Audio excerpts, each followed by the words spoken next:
Hi, I wanted to show some people the block drain on a 1994 RX7. It's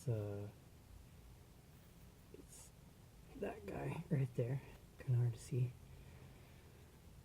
That's to get the coolant out.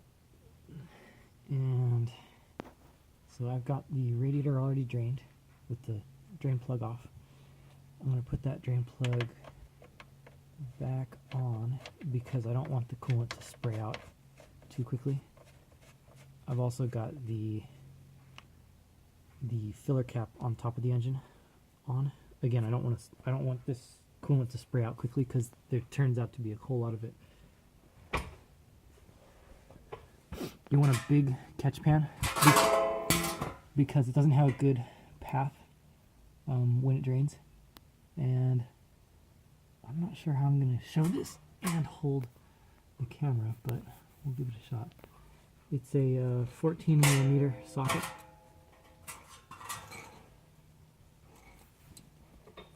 So I usually just do 14 with a couple extensions. Get that guy loose, and then it always makes all sorts of mess. So I usually use my hand that I don't mind getting messy.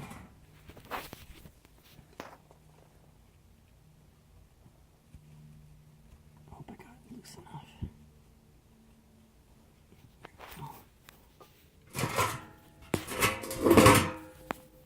And at least for me, I've got the car up on jacks in the front, and the rear tires are on the ground. So quite a lot of coolant stays in there. I'm going to let it sort of slowly drain a tiny bit.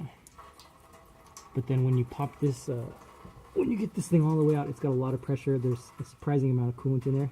The coolant in the engine is also quite a lot hotter than the coolant that was in the radiator. So be aware of that if you're doing this on an engine that just ran. It's going to be quite hot. This engine has been off for a good 15, 20, maybe 30 minutes, and it's enough to steam. So there's a little 14 millimeter drain plug. There's a whole bunch of coolant mess happening into our little drain pan. And the coolant on this engine is quite rusty because I'm flushing it with one of those coolant flush things. That's a lesson that I've just learned lately, is you need to put a lot of radiator fluid, because if you run just straight water, it's going to rust quite badly. You end up needing to move the drain pan around because it just doesn't have a nice clear path to drain. That subframe is very much in the way.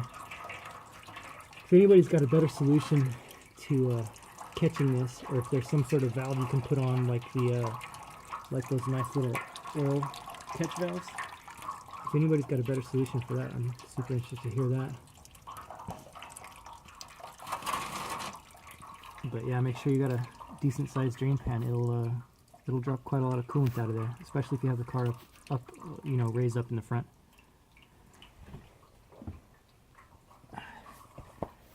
Here's how much, for comparison, here's how much I got out of the radiator. It's hard to see it super clearly, but it's up to about here on one of these guys. Who knows, probably a gallon or so. And then the stuff that comes out is nearly a gallon as well. It seems like it's not quite even, it's just a little bit less out of the engine block there. But if you're not doing that while you have the car up, you're missing out on a whole lot of coolant that you could be draining. Have a good day.